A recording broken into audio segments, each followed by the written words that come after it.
हिमाचल प्रदेश विधानसभा monsoon सत्र की खबर के साथ, जहां मानसून सत्र के तीसरे दिन भी सदन की कार्यवाही हंगामे के साथ शुरू हुई। कार्यवाही से पहले ही बीजेपी और कांग्रेस विधायकों ने विधानसभा परिसर में एक दूसरे के खिलाफ धरना दिया। नेता प्रतिपक्ष जयराम ठाकुर ने नियम 67 के तहत सरकारी नौकरियों पर चर्चा न होने को लेकर सरकार पर निशाना साधा। वहीं डिप्टी सीएम मुकेश अग्निहोत्री ने विपक्ष पर सदन ना चलने देने का आरोप लगा दिया। केंद्र से मिलने वाली ग्रांट और आपदा राहत को लेकर भी दोनों पक्ष आमने सामने नजर आए।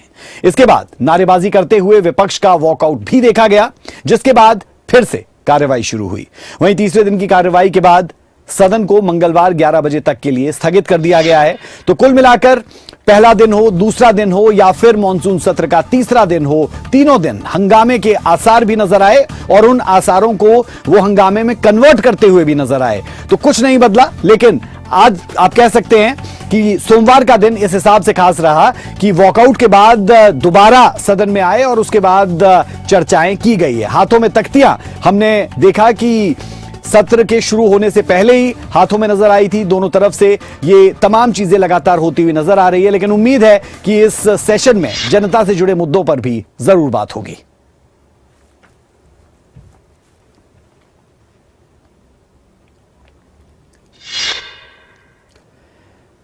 हिमाचल विधानसभा के मानसून सत्र के तीसरे दिन सियासत सड़क से सदन तक गर्म नजर आई।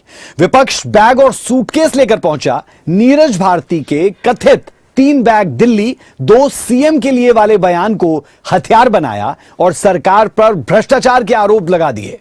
जवाब में डिप्टी सीएम मुकेश अग्निहोत्री की अगुवाई में सत्ता पक्ष ने केंद्र की बंद ग्रांट्स और आपदा राहत की तख्तियां थाम ली। यानी सियासी मुकाबला साफ है। बीजेपी के हाथ में बैग थे, कांग्रेस के हाथ में ग्रांट थी और निशाने पर एक दूसरे की सरकार थी।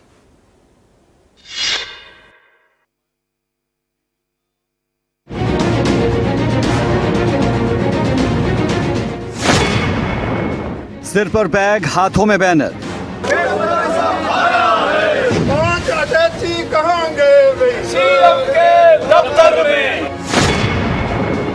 भ्रष्टाचार के पोस्टर और नाटकीय अंदाज।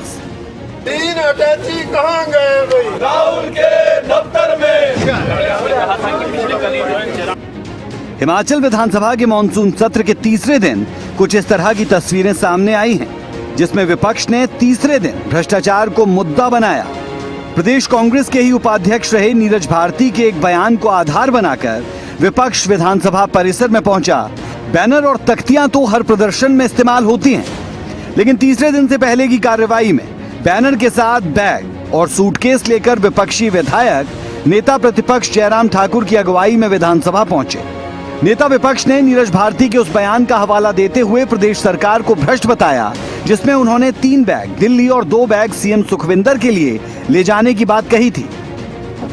तो नीरज भारती कहते हैं कि 3 अटैची दिल्ली जाते हैं और 2 अटैची मुख्यमंत्री के यहां जाते हैं। तो इसका मतलब क्या है कि कांग्रेस पार्टी के ही नेता ने गंभीर भ्रष्टाचार के आरोप लगाए हैं वर्तमान कांग्रेस की सरकार के ऊपर।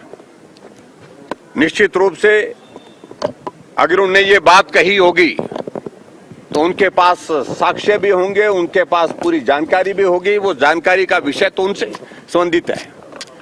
लेकिन आज पूरे हिमाचल प्रदेश में जहां पूरी तरह से विकास कार्य ठप पड़े हैं, वहां भ्रष्टाचार चरम सीमा पर पहुंच गया है। हिमाचल प्रदेश में आउटसोर्स एजेंसीज सारी की सारी कांग्रेस के प्रमुख पदाधिकारियों के नाम पर रजिस्टर की गई और वो लोग आउटसोर्स में नौकरियां बाद में देते हैं, पहले कमीशन ले लेते हैं।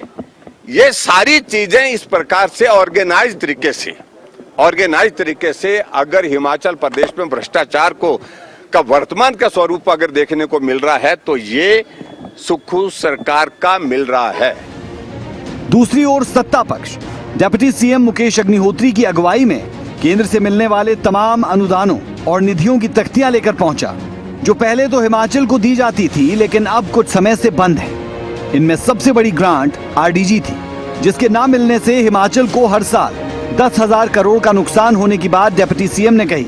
उन्होंने केंद्र की ग्रांट को रोकने और पीएम की आपदा घोषणा को पूरा ना होने को लेकर भी विपक्ष को ही जिम्मेदार बताया है। भारतीय जनता पार्टी जो विपक्ष है इस समय, ये हिमाचल के हकों के खिलाफ काम कर रहा है। हिमाचल के जो हक हमें मिलने चाहिए उसको ये दिल्ली में जाके रुकवा रहे हैं। प्रधानमंत्री जी ने 1500 करोड़ रुपए की घोषणा की, लेकिन ये सब लोग मिलके वो पैसा हिमाचल को नहीं आने दे रहे हैं। रेवेन्यू डेफिसिट ग्रांट जो है हिमाचल प्रदेश की बंद की गई, उससे हिमाचल को हर साल 10,000 करोड़ रुपए का नुकसान हो रहा है और आने वाले 5 साल में 50,000 करोड़ का नुकसान होगा। जीएसटी का कंपनसेशन बंद होने से भी हिमाचल प्रदेश को नुकसान हुआ है। हमने हिमाचल प्रदेश के कर्मचारियों को जो ओल्ड पेंशन दी है उसकी एवज में भी इन्होंने 1600 करोड़ रुपया हमारा काट लिया है और ये लगातार दिल्ली जा रहे हैं और ये कह रहे हैं कि हिमाचल की सरकार को आर्थिक तौर पे जो है कमजोर करने के लिए कदम उठाए जाएं और इसीलिए ये जो जितने भी ये स्टेप्स हैं, केंद्र से जो पैसा नहीं आ रहा है उसका हम विरोध कर रहे हैं। हम तो हिमाचल के हकों की मांग कर रहे हैं, हम हिमाचल के हकों की लड़ाई लड़ रहे हैं।